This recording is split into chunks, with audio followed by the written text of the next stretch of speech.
৪১ বছর বয়সেও Cristiano Ronaldo অপ্রতিরোধ্য। সবশেষ আল হাজেমের বিপক্ষে জোড়া গোল করে ৫০০ গোলের অনন্য বিশ্ব রেকর্ড গড়লেন তিনি।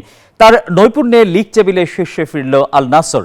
এদিকে মার্কিন প্রেসিডেন্ট ডোনাল্ড ট্রাম্প এক ভিডিও বার্তায় রোনালদোকে সর্বকালের সেরা খেলোয়াড় আখ্যা দিয়ে যুক্তরাষ্ট্র সফরের আমন্ত্রণ জানিয়েছেন।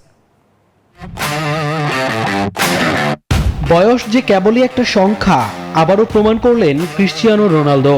৪১ বছর বয়সেও মাঠের পারফরমেন্সে বিন্দুমাত্র ভাটা পড়েনি এই পর্তুগিজ মহাতারকার। সৌদি প্রো লিগে আল হাজেমের বিপক্ষে আল নাসরের ৪-০ ব্যবধানের বড় জয়ে আবারও লাইমলাইটে এসেছেন CR7।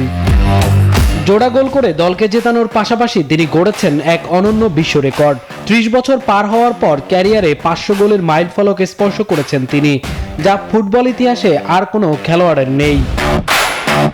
টানা তৃতীয়বার অর্জন করেছে দেশের সেরা সুপার ব্র্যান্ড স্বীকৃতি বসুন্ধরা টিস্যু। রোনালদোর এই অবিস্মরণীয় পারফরমেন্সের দিনে আবারও লিগ টেবিলের শীর্ষে উঠেছে আল নাসর। মাঠের এই সাফল্যের মধ্যেই রোনালদোকে নিয়ে নতুন আলোচনার জন্ম দিয়েছেন যুক্তরাষ্ট্রের প্রেসিডেন্ট ডোনাল্ড ট্রাম্প।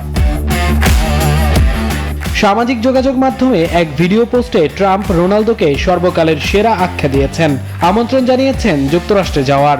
পাশাপাশি শেয়ার করেছেন একটি AI ভিডিও, যেখানে দেখা যাচ্ছে ওভাল অফিসে রোনালদোর সাথে ফুটবল খেলছেন ট্রাম্প। এর আগে হোয়াইট হাউসে ট্রাম্পের সঙ্গে সস্ত্রীক সাক্ষাৎ করেছিলেন পর্তুগিজ এই মহাতারকা, যা থেকে বোঝা যায় তাদের মধ্যকার সম্পর্কের গভীরতা। বিশ্লেষকদের মতে ট্রাম্পের এই আহ্বানের পেছনে দুটি কারণ থাকতে পারে। প্রথমত ২০২৬ সালের আসন্ন ফুটবল বিশ্বকাপ, যা যুক্তরাষ্ট্রে অনুষ্ঠিত হবে। দ্বিতীয়ত রোনালদোকে যুক্তরাষ্ট্রের মেজর লিগ সকারে খেলার প্রস্তাব দেওয়া। মাঠের লড়াই আর মাঠের বাইরের এই রাজকীয় আমন্ত্রণ সব মিলিয়ে রোনালদো বুঝিয়ে দিলেন তিনি এখনো বিশ্ব ফুটবলের অবিসংবাদিত রাজা। মামুনুর রহমান, নিউজ 24।